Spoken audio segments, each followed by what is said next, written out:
धर्म विज्ञान है, साइंस। धर्म दो ही चीज है, एक नियम है, एक विज्ञान है, साइंस है। किस चीज का?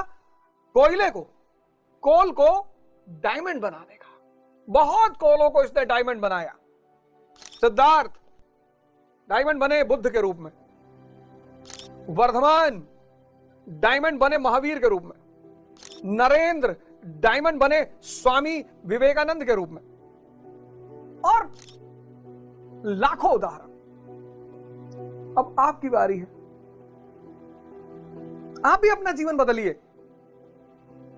इस समाज, परिवार, देश, पूरा विश्व भारत की तरफ देख रहा है, क्योंकि सूत्र यहीं पर है, फॉर्मूला यहीं पर है, कहानी यहीं से निकलेगी। रात में हाथ मुंह धुलिए, माता पिता का पैर परमानेंट छूइए। 1 महीने बाद मुझे बताइएगा क्या भावनात्मक परिवर्तन हुआ। 1 महीने बाद रात में हाथ पैर मुंह धुलिए, माता पिता का पैर छूइए। अगर नहीं है तो फोन करिए उनको, नहीं है तो उनको फोन करिए। और फिर अपनी किताब उठाइए, रामचरितमानस उठा लीजिए, कुरान उठा लीजिए, बाइबल उठा लीजिए, गीता उठा लीजिए, आदि ग्रंथ उठा लीजिए, उसको पढ़िए।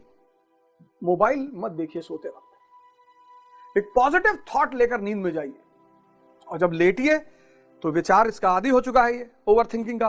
बस सांस पकड़िए। 1 दिन परेशान करेगा, 2 दिन करेगा, 3 दिन करेगा, 4 दिन करेगा, 5 दिन करेगा, 10 दिन करेगा, 15 दिन करेगा, नींद आने लगेगी। थोड़ा सा तो साधना करना पड़ेगा दोस्त, ऑप्शन नहीं है। अगर कोई तावीज वाला ऑप्शन होता, अंगूठी वाला ऑप्शन होता, तो मैं दे देता, मैं बता देता यार फला जगह चले जाओ, तावीज पहन लो, अंगूठी पहन लो, हो जाए। है ही नहीं। आत्मदीपो भवा बुद्ध का सीधा सिद्धांत है ही नहीं। गुरु महाराज अड़गानंद महाराज आज 95 प्लस की उम्र में, आप जाइए कभी उनके आश्रम, आप दंग रह जाएंगे। 95 प्लस की उम्र में गुरु महाराज 3 बजे सुबह उठते हैं। 3 बजे दिसंबर की ठंडक में, 4 बजे नहा धो के तैयार होके बाहर आइए आप कभी आश्रम, उनकी दिनचर्या देखिए। 95 प्लस।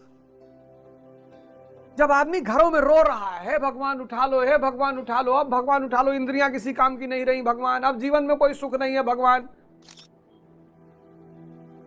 चाहिए आश्रम।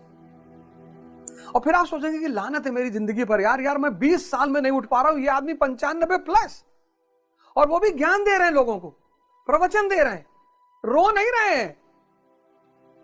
क्या गोल्डन बुजुर्गियत है। मतलब 19 साल की उम्र में तुम बाल झड़ने की दवाई, 20 साल की उम्र में बाल झड़ने के लेकर परेशान हो, बाल झड़ रहा है, झड़ जाना, पेरिस चले जाना, ट्रांसप्लांट कराने, यहां तक बाल रखाना बाद में। जो चीजें दोबारा आ सकती है उन पे क्या चिंता करना। और जब तक आर्थिक स्थिरता पैदा नहीं हो जाती, बाल शेव करा के रखो ना, तुम्हें कौन पूछेगा? भिखमंगों को कौन पूछता है? भिखमंगों को कौन पूछता है? जब तक इकोनॉमिक स्टेबिलिटी नहीं बन जाती, आर्थिक स्थिरता नहीं बन जाती, इकोनॉमिक स्टेबिलिटी, तब तक बढ़िया साबुन ले लो 20-25 रुपए का, उसी से नहाओ धो, बढ़िया फर्स्ट क्लास तेल रख लो, नहाओ डेली, 2 टाइम नहाओ पानी, लेकिन पानी की बचत देखते हुए।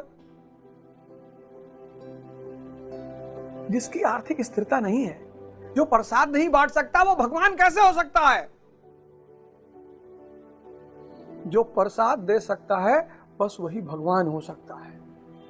तुम्हारी आर्थिक स्थिरता है ही नहीं, खुद ही चनामृत मांग रहे हो बाहर घूम के, हे भैया थोड़ा सा और चनामृत दे दो, हे भैया, और जीवन का भोग करने जा रहे हो। जो प्रसाद दे सकता है बस वही भगवान हो सकता है। और तुम्हारी बुआ तुमसे मिलने आए, तुमने कहा जाने लगी, 1 लाख रुपया दे दिया, मौसी जाने लगी, ये प्रसाद है, 1 लाख रुपया दे दिया, और चाची को 1 लाख रुपया, और भाभी को 1 लाख रुपया, और उनका कुत्ता आया था 50,000, तुमने उसको भी गले में बांध दिया, तुम भगवान हो गए। आजकल भिखमंगे डिमांड कर रहे हैं, हमको कोई सम्मान नहीं दे रहा, हमको कोई प्रेम नहीं कर रहा है। क्यों करे? पागल है? तुम खुद नहीं करते किसी को, कोई तुमको क्यों करे? प्रसाद बांटने की स्थिति में आओ, तपस्या करो, साधना करो, और कैसे शुरू होगी साधना? शरीर को लक्ष्य बनाओ, शरीर को लक्ष्य बनाओ। शरीर देखो, पार्थिव शरीर को रथ बनाकर ब्रह्म रूपी लक्ष्य, पार्थिव शरीर को रथ बनाना है। ये शरीर तुम्हारा रथ, और इस रथ का लक्ष्य क्या होगा? ब्रह्म, आत्मा। और साधना शुरू करो, तपस्या शुरू करो। अब बहुत लोग उलझ जाते हैं कि सर हम साधना तपस्या करें तो पढ़े कैसे? अरे भैया, तुम साधना में ही पढ़ाई करो ना। कर्म समझाया नहीं मैंने? ध्यान में पढ़ो, ध्यान में खाना खाओ, ध्यान में खेलो। खेल का भी जन्म ध्यान में ही हुआ था। ये सारा काम तुम ध्यान में क्यों नहीं कर सकते हो? ध्यान में पढ़ाई करो, ध्यान में खाना खाओ, ध्यान में खेलो, ध्यान में ही प्रेम करो।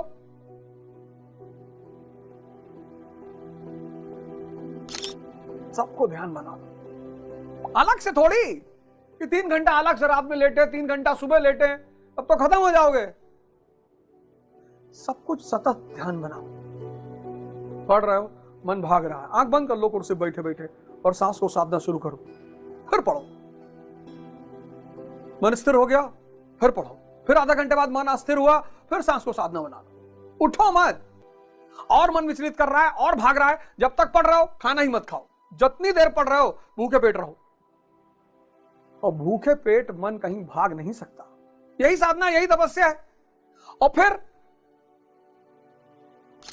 डॉक्टर बन गए, इंजीनियर बन गए, आईएएस बन गए, मंत्री बन गए, और ये सब ध्यानी है। और जिस दिन 80% ध्यानी ये सब बनने लगेंगे, रामराज्य आ जाएगा। जिस दिन इस समाज का 80% ध्यानी,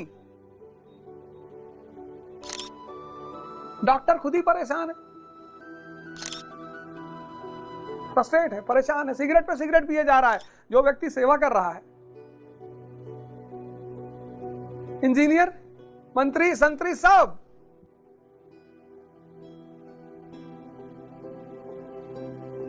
तो इस यात्रा को, ये जो स्पिरिचुअल यात्रा है, निम्नतम से उच्चतम की तरफ, सेंसेस से कॉन्शियस की तरफ, इस यात्रा की शुरुआत करो यार, करो। कोई ऑप्शन है नहीं।